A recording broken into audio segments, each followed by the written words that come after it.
Est-ce que vous utilisez vos genoux? Mais apprends, toi, chrétien, à ployer les genoux devant ton Dieu. Ton Dieu n'est pas mort.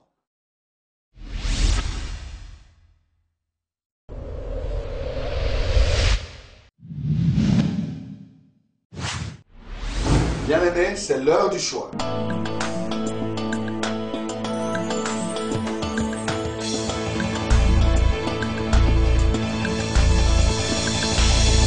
Au pied du Seigneur, je t'invite pour écouter la parole éternelle, car c'est l'heure du choix. C'est l'heure du choix. C'est l'heure du choix. C'est l'heure du choix.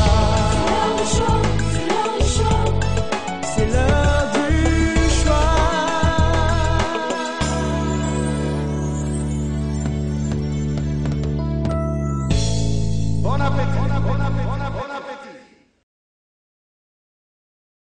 Garde ton cœur plus que toute autre chose,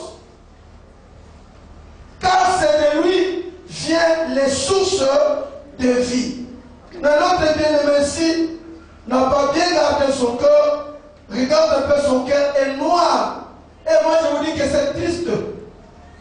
Bien-aimé, cette image peut refléter l'état de votre cœur tel que vous êtes là. Le livre de Samuel nous dit, Dieu ne considère pas ce que l'homme considère. L'homme regarde à ce qui frappe les yeux, mais l'Éternel regarde au cœur. Apparemment, il s'est bien habillé, tel que vous êtes bien habillé. Il est beau, mais la carte muito. Pourquoi? Nous avons dit, il y a d'abord le paon qui fait que son cœur devient très noir. Nous avons dit le paon représente ici l'esprit de l'orgueil. Bien-aimé, je vous exhorte, lorsque vous voyez ce frère ici, il prie beaucoup, mais il est orgueilleux. Et nous avons vu que la page précédente là, il y avait 7 démons. Mais ici nous remarquons, il y a maintenant 14. Ça veut dire quoi? Il devient rétrograde. Autrefois, il fut vraiment un frère qui craignait Dieu. Mais cette fois-ci, il devient rétrograde. Il s'est rétrogradé. Et raison pour laquelle vous allez remarquer que Satan s'est assis dans son cœur. Lorsque nous lisons la 2 Pierre 2, 21, 2, la Bible dit, mieux fallait pour eux n'avoir pas connu la voie de la justice qui était se détourner.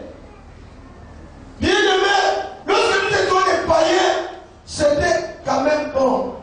Mais ça devient compliqué et ça devient dur lorsque nous écoutons la parole de Dieu et qu'on demeure dans les péchés. Là, on devient maudit et la vie devient compliquée. Croyez-moi, notre bien-aimé que vous voyez s'est rétrogradé, le Saint-Esprit qui habitait le cœur prend fuite, il sort, il part. Et l'ange protecteur qui nous protège, que nous avons dit autrefois que l'ange de l'Éternel campe autour de ceux qui les craignent et les arrache au danger. Nous voyons cet ange prend congé de lui. Il parle que moi, je ne peux pas garder un péché. Je ne peux pas garder celui qui fuit dans les péchés.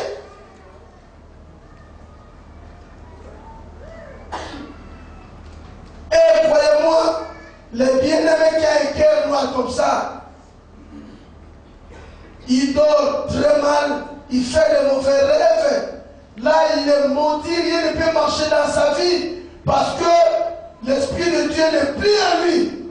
Nous remarquons les parents en première position qui représentent les péchés d'orgueil.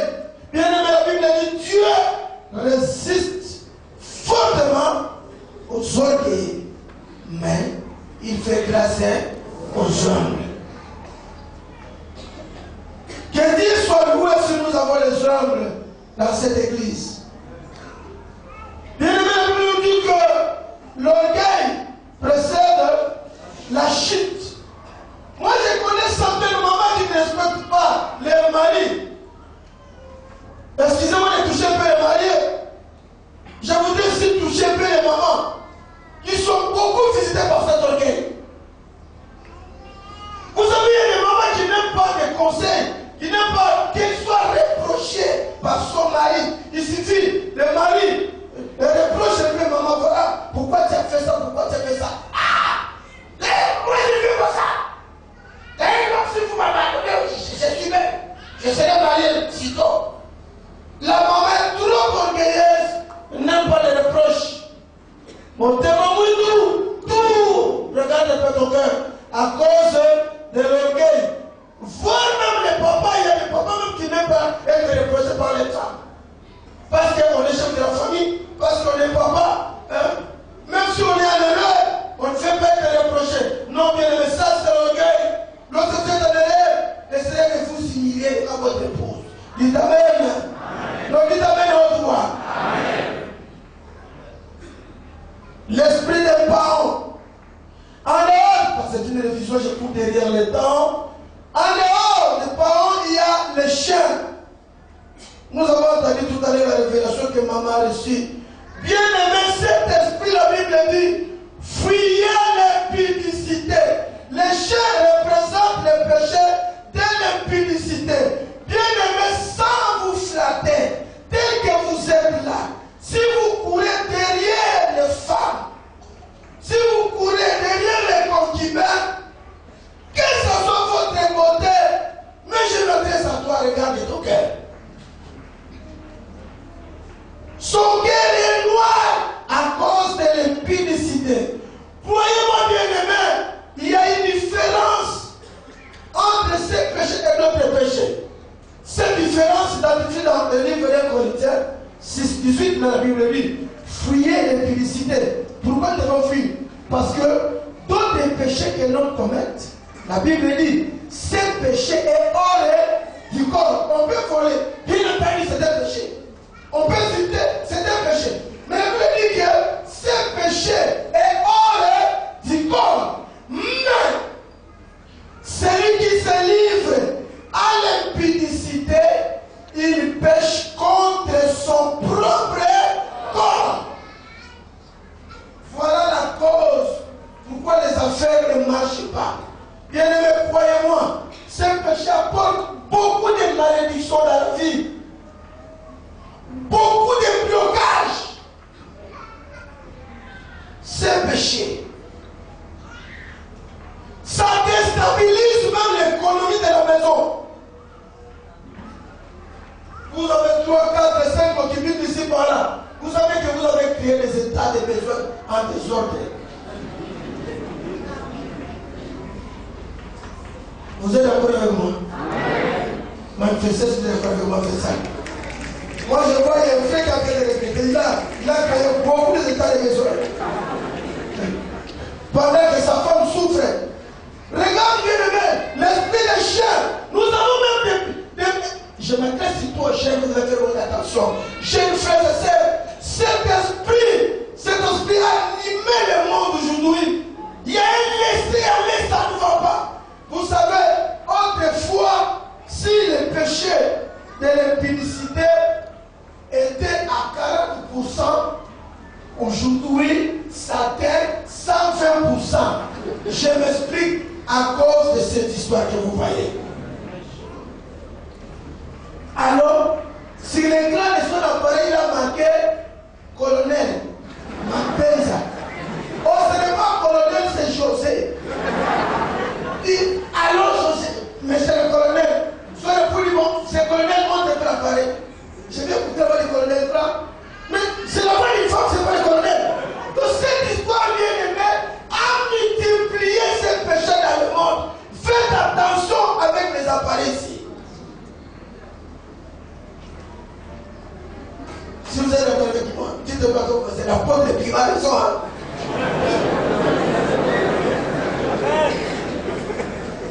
roi des rois des rois.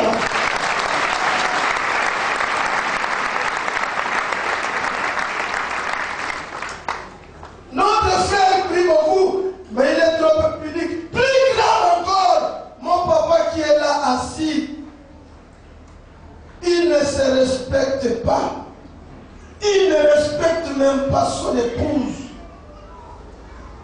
Il fait n'importe quoi avec des jeunes filles. Non, ce n'est pas étonnant, parce qu'il est possédé. L'esprit de chien est accompagné des démons.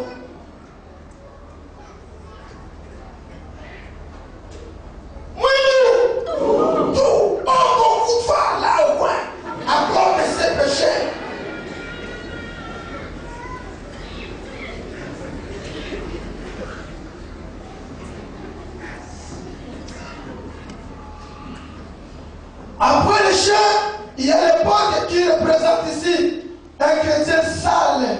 Cela veut dire quoi? Il prie, il fume, c'est un fumeur. Les portes représentent le péché et l'ivrognerie. C'est un ivrogne. Bien aimé, c'est pas normal pour un chrétien de s'ivrogner, c'est pas normal. C'est un ivrogne. Il prend de l'alcool. Je n'ai pas le temps, il y a beaucoup de versets qu'on avait donnés. Il y a beaucoup de versets. Oh, la Bible dit que votre cœur est le temple du Saint-Esprit. Mais lui fait que s'ivrogner de temps en temps. Bien aimé, tous les ivrognes, excusez-moi si vous êtes là ce matin.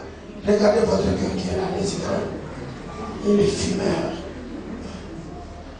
Alors, de ces péchés, nous avons vu qu'est-ce qui fait que son cœur devient très noir. Il y a la tortue. Bien aimé, la tortue. La tortue, écoutez-moi. La tortue, il faut faire des mouvements, comme dit le pasteur. Le pasteur se soucie beaucoup de ses brebis, fait que ses enfants puissent suivre attentivement les images. Voilà. Voilà. Il ne faut pas rester debout. Merci, pasteur. Il y a la tortue que vous voyez là-bas. La tortue représente l'esprit de la paresse. Bien aimé, je voudrais vous conseiller. J'ai aimé les versets que le bien-aimé a donné. De 1 Pierre. Les secrets pour bien boire dans la vie chrétienne, désirer les laits purs. Mais l'autre ici que vous voyez, c'est un paresseux. Bien aimé, moi je condamne le dimanche. Ne vous en faites. Et tout à l'heure, je vais vous montrer comment il va mourir. Moi je condamne un peu les dimanches. Les gens qui sont toujours trop occupés. Non, excusez-moi. Vous n'êtes pas occupé, mais vous êtes animé par les démons de la tortue. Oh, bien-aimé, je peux vous poser une question. Avec amour, répondez-moi s'il vous plaît. Vous mangez combien de fois par semaine? L'enfant, combien de fois? Vous mangez combien de fois par semaine? Par jour? C'est plus que tous les jours, n'est-ce pas? Voilà, il est de même avec l'Esprit de Dieu bien-aimé. Or, la foi vient de ce qu'on entend. Et de ce qu'on entend vient de là. Les paroles de Dieu qui vous bénissent. Bien-aimé, vous prenez de la nourriture tous les jours. Et vous avez souvent remarqué, lorsque vous ne mangez pas, des jours, vous devenez faible. Et lorsque vous êtes en famille, on devient très méchant. N'est-ce pas? La maman me dit d'embrasser, papa il a mis. Il dit, laisse-moi t'embrasser. Il a faim. Bien aimé, de même avec l'Esprit de Dieu. Lorsque l'Esprit de Dieu, l'âme, ne se nourrit pas de la parole de Dieu, un jour, 2 jours, il est facile pour que vous puissiez vous rétrograder. Il est trop